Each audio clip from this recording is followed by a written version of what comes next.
I need you to understand something before I even start telling this story. Some places aren't abandoned because they're empty. They're abandoned because someone decided it was safer to pretend they were never there at all. This valley doesn't show up on maps anymore. No road signs, no warning markers. Just miles of silence where something is still very much awake. The air out there feels wrong, like it's pressing back against you, like the land itself is holding its breath. Sound travels weird. Footsteps echo when no one's behind you. Radios crackle with voices that don't belong to anyone on your channel. And once the sun drops, you get this overwhelming feeling that you're being sized up. Not watched, not hunter-judged. I've heard people laugh this stuff off. Say it's just nerves, isolation, imagination running wild. I used to think the same thing. Right up until I realized the government didn't just abandon this valley, they erased it. And they didn't do that over nothing. Before you decide whether to believe any of this, you need to know who I am, why I was there, and why I was one of the few people officially tasked with standing between that valley and the rest of the world. Asterisk. Before you start thinking this is just another creepy story someone cooked up for attention, you need to understand who's talking to you right now. I wasn't a drifter. I wasn't some thrill seeker chasing legends. I was a tribal police officer, sworn in, badged, and trained to deal with real-world problems, domestic calls, missing persons, drug runs through reservation land. Stuff that doesn't make headlines, but wrecks lives all the same. I wore the uniform every day. I answered to a chain of command. Paperwork, patrol logs, radio, check-ins. The whole thing was by the book, at least on paper. I grew up close enough to the reservation to respect the stories, but far enough away to think I understood them. Elders talk about places you don't go, valleys you don't camp in, trails that just stop being used. When I was younger, I figured that was cultural stuff, history, warnings from another time. On the job, you learn fast to separate myth from threat, or at least you think you do. I had years on the force by the time they assigned me anywhere near that valley. I'd handled nights alone, winter patrols, calls where backup was an hour out if you were lucky. I trusted my instincts, my training, and my sidearm. I trusted radio chatter more than silence. And that's important, because out there, silence is the loudest thing you'll ever hear. This wasn't some off-the-books gig, either. My orders came, stamped, and signed. Federal coordination. Restricted access zones. No tourists, no press. No search and rescue unless explicitly approved. That alone should have set off alarms. Government doesn't usually step back unless something pushed back first. And here's the thing that still messes with me. Everyone who worked that detail acted like it was normal. Like we weren't guarding a hole punched clean out of reality. Nobody joked about it. Nobody asked questions. You learn fast that the guys who ask too many questions get reassigned or worse, forgotten. I'm telling you all this so you understand. I didn't walk into this blind, and I didn't walk away untouched. What I saw out there didn't come from superstition. It came from standing on ground that officially doesn't exist. Stare NG into a valley that was removed from maps but never emptied. Asterisk. You won't find the valley on Google Maps. Trust, Maya checked. I checked on official state maps, old Forest Service charts, even some dusty paper maps that looked like they hadn't been unfolded in decades. There's just this blank stretch where contour lines suddenly smooth out, like someone dragged their thumb across the page and wiped it clean. No name, no markers, no elevation notes, just nothing. And out in the real world, that nothing sits between two very real mountain ranges like a missing tooth. The road leading in doesn't look wrong. At first, it's paved, cracked to hell, but still there. Then the mile markers stop. Cell service dies so fast it feels intentional. Even the trees change thicker, darker, packed in tight like they're trying to hide something. The air drops a few degrees, no matter the season, and there's this smell I can't ever put a clean word to. Not rot, not smoke, just old. Like something sealed up way too long. Locals don't talk about it unless you already know. If you bring it up cold, conversations shut down fast. Eyes drop. Someone changes the subject. Elders will flat out tell you to keep your boots out of that place. Like the land remembers every footprint and doesn't appreciate being disturbed. I used to think that was just folklore doing what folklore does, keeping kids from wandering off cliffs. I don't think that anymore. Out there, sound behaves wrong. Wind moves through the valley but never seems to touch you. Birds circle overhead but don't land. At night, the dark doesn't fade. Gradually, it snaps in like a switch. Was flipped. And when it's quiet, it's not peaceful quiet. It's the kind that makes your ears ring. Like your body's waiting for something awful to break it.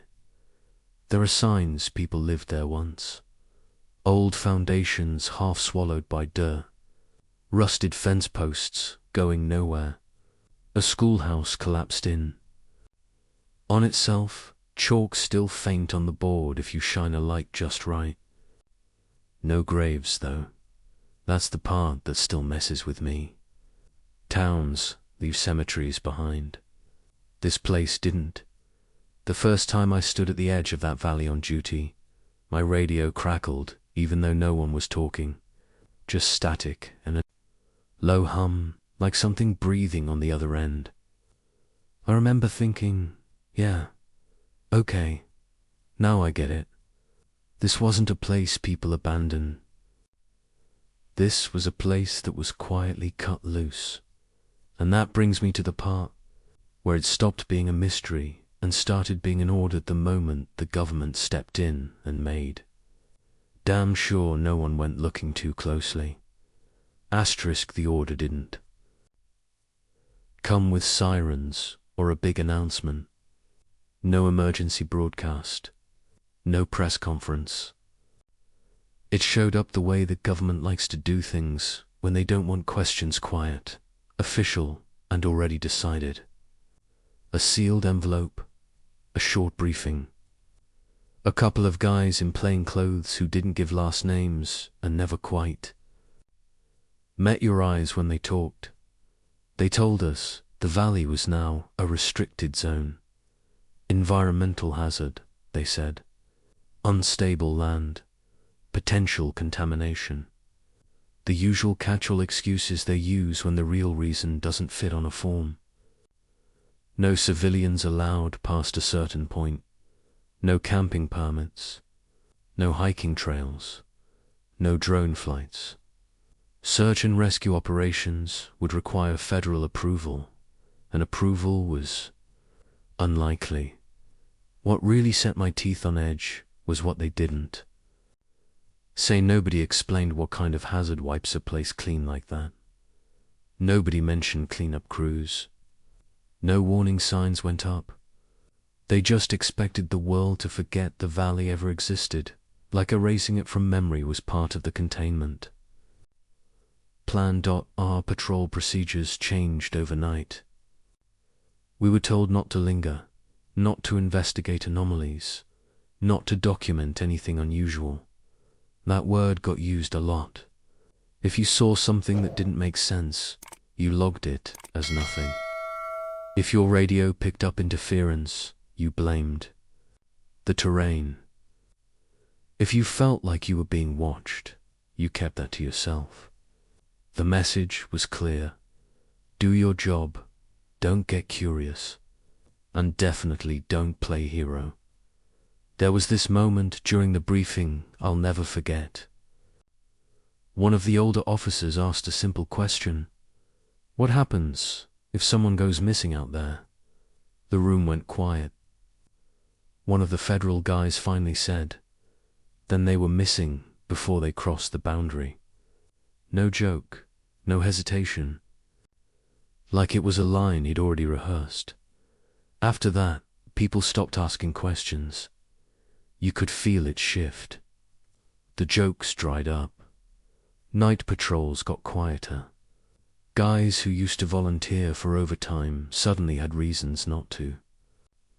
And every time we drove past the turnoff to that valley, there was this pressure in your chest, like you were passing something that knew you'd been warned.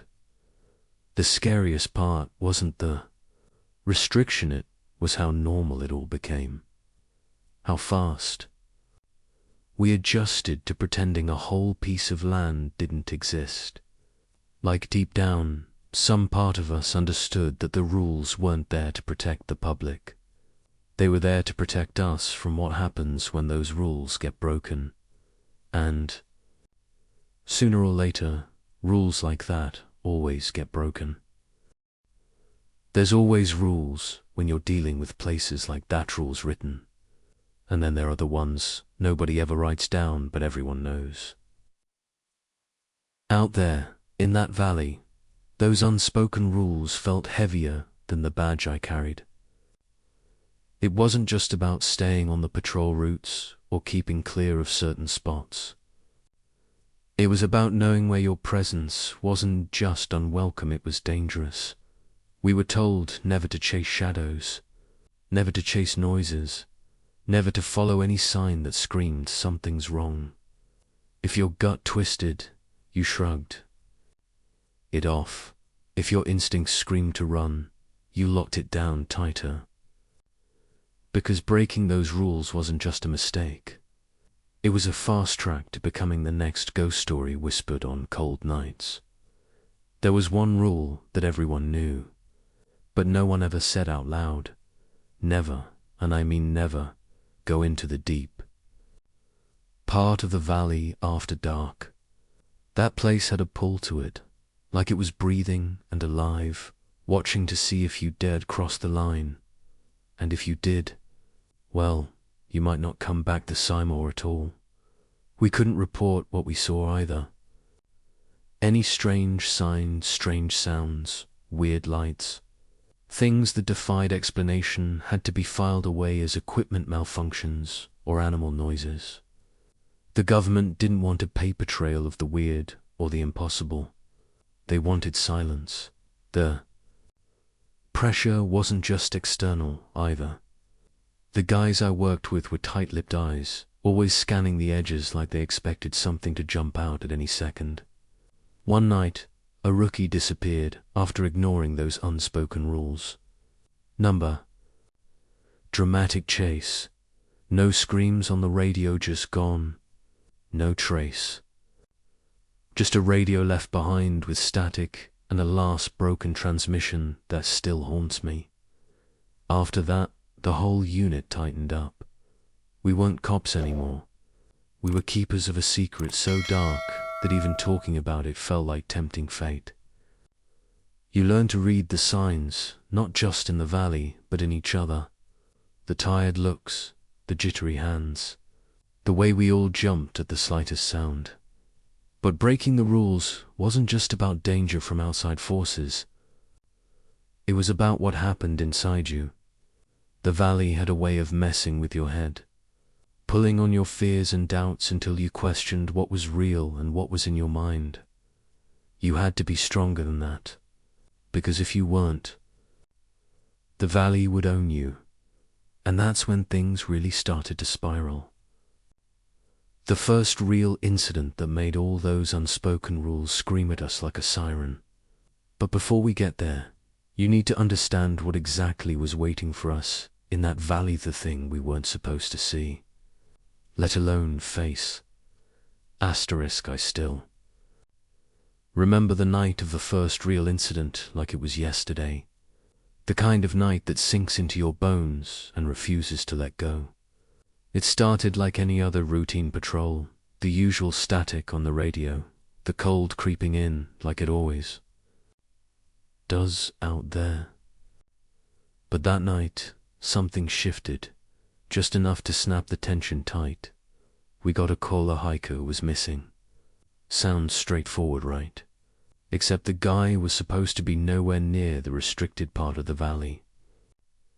His last known location was just on the edge, but when we searched, we found footprints leading deep into the forbidden zone.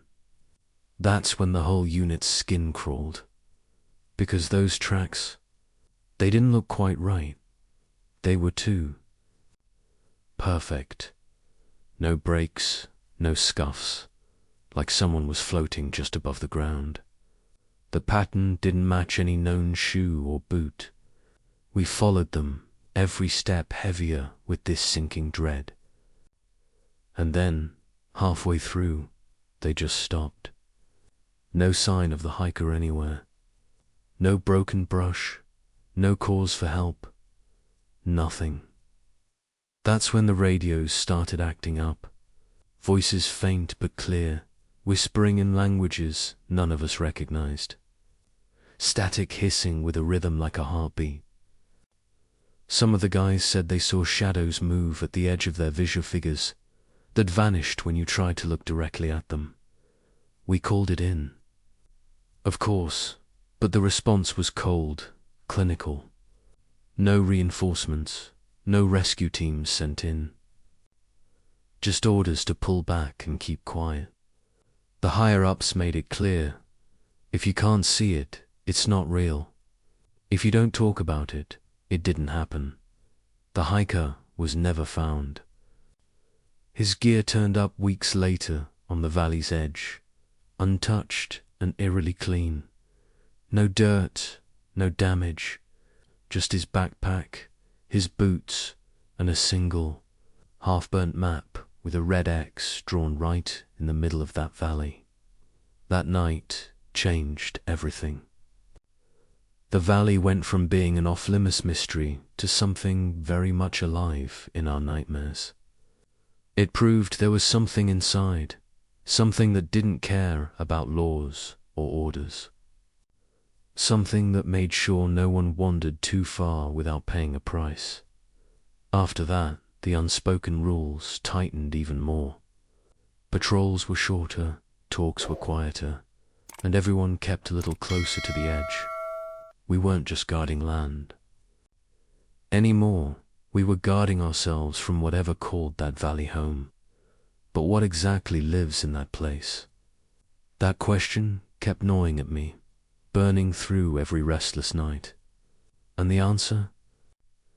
Well, that's where things start to get darker than you might expect.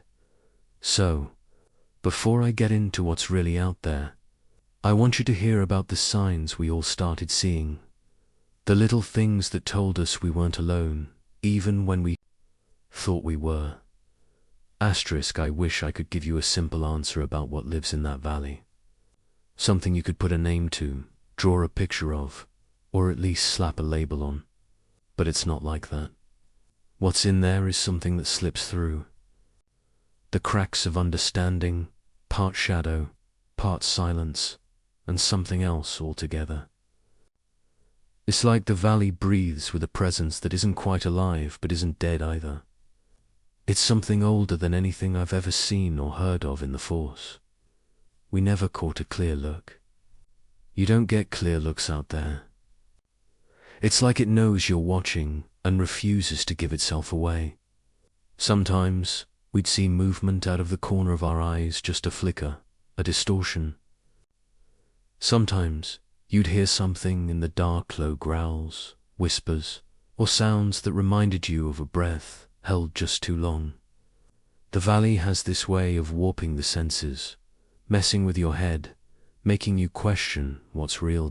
One night, I swear I saw something standing at the edge of the tree line. Tall, impossibly thin, and it didn't move like a person. More like it was part of the shadows themselves, shifting in and out of focus. It didn't have a face, not in any way I could describe, but whatever it was, it watched. That stare alone felt heavy enough to freeze your blood. The locals' stories sometimes gave us clues. They talked about spirits that guard the land, things that punish those who disrespect it. Skinwalkers, witches, curses, terms we scoffed at first. But out there, belief doesn't matter. What matters is survival. Equipment would fail without explanation. Flashlights dimmed even with fresh batteries. Cameras caught only static when we tried to film. GPS devices spun wildly, like the valley was messing with our sense of direction. Even animals refused to go in, and if they did, they never came back. But the scariest part isn't what's in the valley, it's what it does to the people who spend too much time near it. Some of the guys started acting different, more jumpy, less talkative. Nightmares that bled into the day. A constant feeling of being watched, even when alone. One of our team had to quit after just a week, saying he felt like something inside him was changing. I've never been one to buy into ghost stories or curses, but that place, it's different. Whatever lives in that valley, it's not just a creature or an entity, it's a presence that gets under your skin and stays there. But seeing and feeling all that was only the beginning. Soon enough, we started noticing we weren't just being watched, we were being studied. And that leads me to the signs that told us we were far from alone in that place. Before I get into those, I want you to settle in, because what's coming next is where the paranoia really kicked in, and everything started spiraling beyond anything we could handle.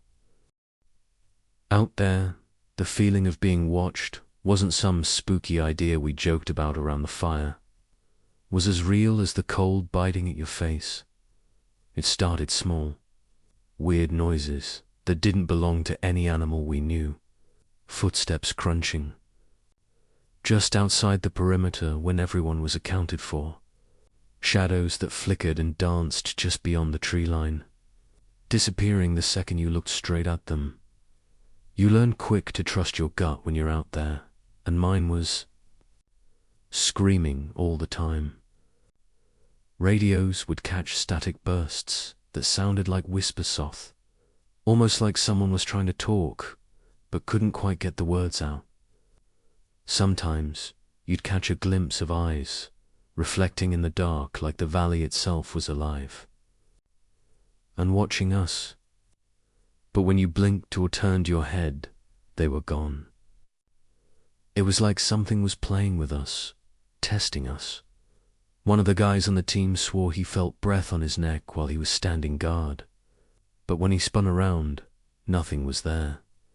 Another swore his food disappeared from his pack overnight, only to find strange markings etched into the dirt where his tent had been. These weren't the kind of things you could write off as pranks or coincidence. The whole unit felt the shift, like the valley was alive and aware of every move we made. Even our equipment wasn't safe. Batteries drained faster than they should. Cameras caught static or strange blurs that couldn't be explained. GPS units spun like they were lost in a storm, even when the sky was clear. It was like the valley rejected anything that tried to record or track what was going on. We started seeing strange symbols scratched into the bark of trees. Nothing that matched any language we knew, just weird, jagged shapes that seemed to pulse in the moonlight. No one could explain them, but they had a warning feel. like whatever made them was marking territory. And maybe the worst part was the silence. When the wind died down, the usual sounds of wildlife stopped too. No crickets, no owls, no rustling leaves. Just an oppressive, unnatural quiet that pressed in on you, like the valley was holding its breath. The whole time, the weight of eyes on us made every step heavier. It wasn't just about what might be out there. It was the constant feeling that we weren't the hunters, but the hunted. And that fear began to chip away at us, turning nights restless and days tense. That pressure, that unrelenting watchfulness, wasn't something you could shake off. It followed you back to camp, into your dreams, and sometimes, I swear, into your very soul. And then came the night when everything changed. The moment when the valley stopped just watching and started acting. The night that made clear this wasn't just a story to tell, but something real, something dangerous. That night started like any other shift quiet. Cold and filled with that creeping tension you learn to live with. But something felt off. From the first minute, the usual crackle on the radio was replaced by this low, humming static that made your skin crawl.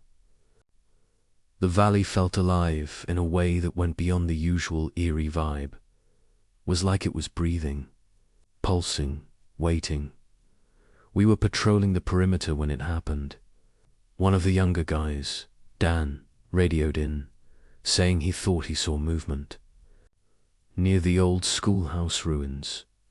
We figured it was just a deer, or maybe one of the local animals. But as we got closer, the air got thick. Like a heavy fog had settled in, but you could see your breath clearly in it. Then the lights started flickering on our radios and flashlights, cutting out at random. Our GPS units went haywire, spinning in circles even though we were standing still. And that's when we heard it, a low growl, something guttural and unnatural, echoing through the trees. It wasn't animal. It wasn't human. It was something else entirely. We tried to regroup, but the valley seemed to close in. The trees blocked the moonlight like a ceiling dropping down, and the shadows stretched impossibly long.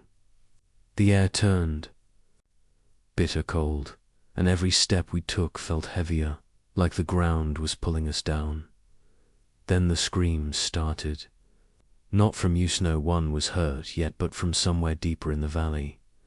Piercing, desperate, like someone begging for help, but too terrified to come out. Dan tried to radio for backup, but the static swallowed his voice. We moved toward the sound, trying to stay together, but the valley was working against us. Paths we knew twisted into dead ends.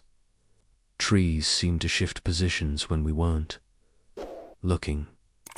The sense of being hunted became unbearable. That's when things got really strange. One of the guys swore he saw a figure standing on a ridge, tall and shadowy, watching us.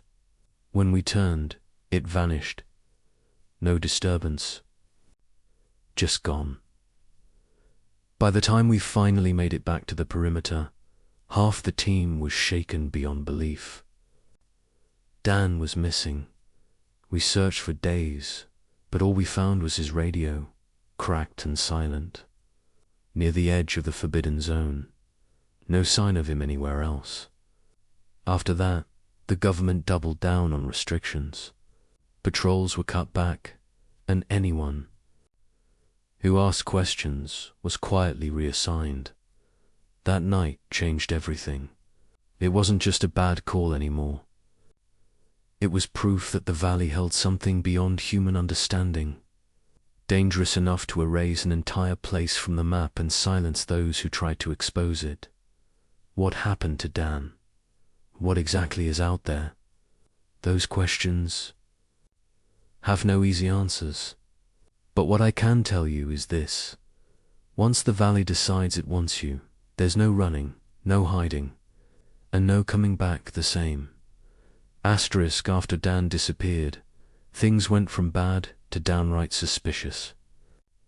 The higher-ups moved in quick, and not in the way you'd expect. It wasn't about rescue or investigation. It was about erasing any trace that the valley even existed.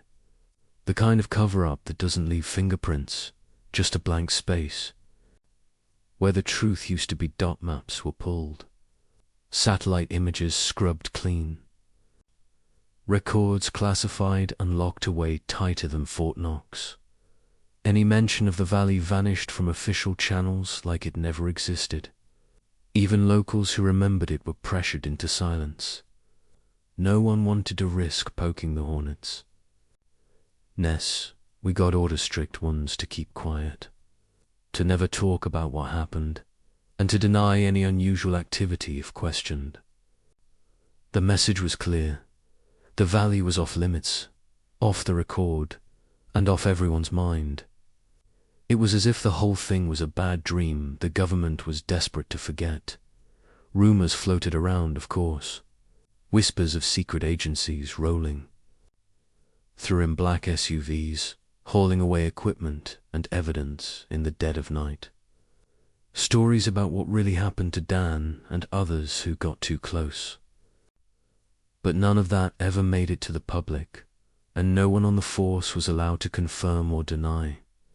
The silence was suffocating. It wasn't just about hiding the truth, it was about controlling the narrative, about keeping people safe from knowing something too terrible to face. Some of the older officers talked about similar things happening elsewhere, places erased.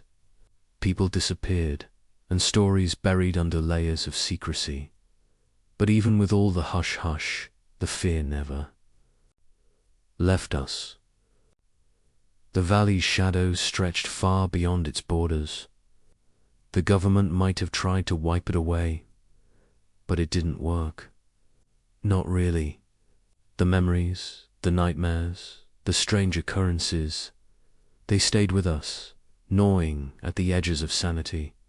For those of us who served there, the cover-up was a reminder that some things are better left alone. That curiosity can get you killed, and that sometimes the worst monsters aren't the ones you see there, the ones people pretend don't exist. What came after the cover-up was even darker. The valley wasn't just erased on paper, it was erased from hope, from rescue, from any chance of normal life. No one goes back there willingly, and if they do, they don't come back the same. You ever wonder why no one goes back to certain places? Not because they're hard to get to, or because they're dangerous in a way you can measure, but because they carry a weight, something unseen that sticks to your skin and drags you down. The moment you step foot there again, that's what that valley is. It's a kind of trap. A place that doesn't just reject people physically, but mentally and spiritually. After the government shut it down and scrubbed it off the map, you'd think curiosity would drive some folks back. But it doesn't. Even those who once lived nearby steer clear. There's a heaviness in the air, like the valley remembers everyone who ever set foot inside. It doesn't forget easily. People who try to go back come back different, quiet, haunted, like a part of them got left behind, swallowed by whatever's lurking out there. I've seen it firsthand. Officers who worked there but moved away, and later, when they talk, you catch a haunted edge in their voice. They avoid eye contact. They never mention the valley by name, but talk about that place with a mix of fear and respect. They say, it messes with your head, tears at your sanity, piece by piece, making you question what's real. Some folks just vanish. No trace, no explanation. Others come back with stories that don't add up, things they refuse to say out loud. And the rest. They live with nightmares that bleed into their waking hours. The valley doesn't just erase places. It erases parts of people. There's this unspoken understanding among those of us who serve there. Once the valley touches you, it leaves a mark that never fades. The government's cover-up wasn't just about hiding a location. It was about keeping the world safe from the darkness inside, and keeping us safe from ourselves. That's why no one goes back. Because deep down, even if they wanted to, they know some doors aren't meant to be opened twice. Some valleys aren't meant to be revisited. But here's the thing. Even after all that, the real reason the valley was erased, why it was wiped clean from maps and memories, something few have ever dared to speak about. And it's the one truth that haunts me most. Asterisk, if you're still with me. It's time I told you the part no one really wants to admit, the final truth about that valley. The reason the government wiped it off every map and locked it away like a secret to share. It wasn't just because people went missing or because the land was dangerous in the usual sense. No, this goes deeper. It's a kind of horror that doesn't fit into neat categories. The valley wasn't just home to some wild animal or a natural hazard. It was against something ancient and hungry, existing in the spaces between what we know and what we don't. It fed on fear, on doubt, on the very essence of those who stepped inside. And once it got a taste, it held on tight. We weren't dealing with a creature that could be fought or reasoned with. It wasn't like the usual threats we trained for. This thing was a force and entity tied to the land itself, bending reality, warping time and space in ways that broke minds and bodies. The valley wasn't just abandoned. It was sealed off, quarantined like a wound too infected to heal. The government's silence, the cover pit, wasn't about hiding mistakes. It was about containing something that could unravel everything if it got out. The missing people, the strange phenomena, the creeping dread, it was all symptoms of a larger sickness rooted in that soil. Some veterans of the patrol whispered about seeing shapes that shifted between worlds, glimpses of shadows that shouldn't be there. Others spoke of hearing voices that promised safety if you just gave in, or threats if you tried to leave.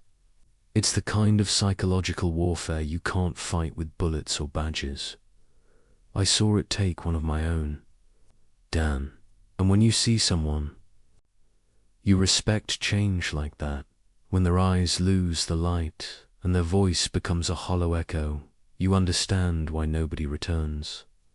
It's not just about survival. It's about what surviving does to you afterward. The valley steals more than lives. It steals sanity, hope, the will to keep fighting. That's why they erased it. Because some places aren't meant to be known. Some truths are too heavy for this world. And some doors, once closed, need to stay that way. But I'm telling you all this because if you're listening, you deserve to know the real story.